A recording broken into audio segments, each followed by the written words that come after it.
اب گھر چلتے ہیں اس سے پہلے کہ سب سمجھے کہ ہم واقعی بھاگ چکے ہیں۔ فارس نے بے اختیار سر جھٹکا۔ فی الحال تو وہ مجھے اپنے گھر والے کم اور سسرال والے زیادہ لگ رہے ہیں۔ وہ ہلکا سا ہنستی اور چہرہ جھکائے بال برش کرتی رہی۔ پتہ ہے مجھے تمہاری سب سے خوبصورت بات کیا لگتی ہے؟ نہیں پتہ۔ تمہارے بال۔ اس نے ہاتھ بڑھا کر نرمی سے اس کی چند گھنگریالی لٹیں انگلیوں میں اٹھائیں۔ زمن نے بھوری آنکھیں اٹھا کر اسے دیکھا اور مسکرائی۔ ہاں، میرے بالوں کے کرلز ہمیشہ سب کو پسند رہے ہیں۔ نہیں، ان کے کرلز نہیں، مجھے ان کا رنگ پسند ہے۔ رنگ؟ زمن نے ایک دم چونک کر برش رکھ دیا۔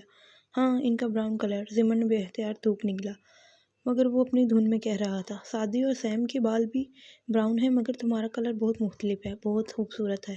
وہ نرمی سے اس کے بالوں کو چھو کر کہہ رہا تھا۔ زمن نے ذرا غیر آرام دہ ہو کر برش رکھا۔ میرے بالوں کا رنگ بھی سادی کی طرح ہے، مطلب میرا اصلی رنگ۔ یہ چاکلیٹ براؤن تو میں ڈائی کرتی ہوں۔ اور اپنے بال نرمی سے چھڑوا لیے۔ فارس کو چند لمحے اس کی بات کا مطلب سمجھ نہیں آیا۔ وہ بس سنہری آنکھیں سکیڑ کر اسے دیکھنے لگا۔ کیا مطلب؟ فارس، میرے بال سادی جیسے ہی ہیں۔ یہ ذرا زیادہ براؤن میں نے خود کیے ہوئے ہیں، مجھے ایسے اچھے لگتے ہیں۔ میرا فون کیا تم نے آف کر دیا تھا؟ اس نے اپنا فون اٹھاتے ہوئے تشویش سے پوچھا۔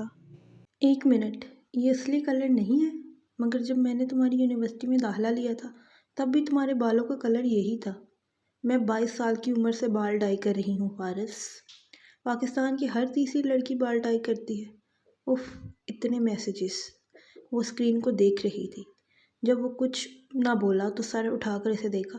وہ ابھی تک اچنبھے سے اسے دیکھ رہا تھا۔ تمہارا مطلب ہے تم 7-8 سال سے مجھے دھوکہ دے رہی ہو؟ قانوناً اس کی کیا سزا ہوتی ہے؟ میں نے کوئی دھوکہ نہیں دیا۔ تم نے پہلے کبھی اس بارے میں بات ہی نہیں کی تو میں کیا بتاتی؟ وہ خفا ہوئی۔ یہ تمہارے کرلز بھی نکلی ہیں پھر؟ وہ مشکوک ہو چکا تھا۔ اوف فارس، میرا کچھ بھی نکلی نہیں ہے، صرف ذرا سا کلر ہے۔ مگر وہ نفی میں سر ہلاتا اٹھ کھڑا ہوا۔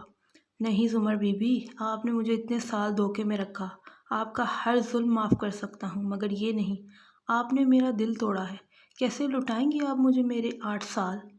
کیونکہ آج مجھے لگ رہا ہے کہ مجھے آپ سے بالکل بھی محبت نہیں رہی۔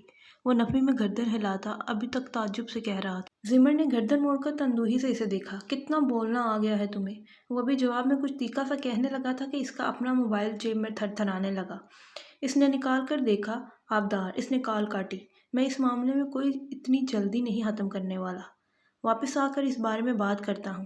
اس کا تو بھئی واقعی دل ٹوٹ گیا تھا، خفا لہجے میں کہہ کر وہ باہر نکل گیا۔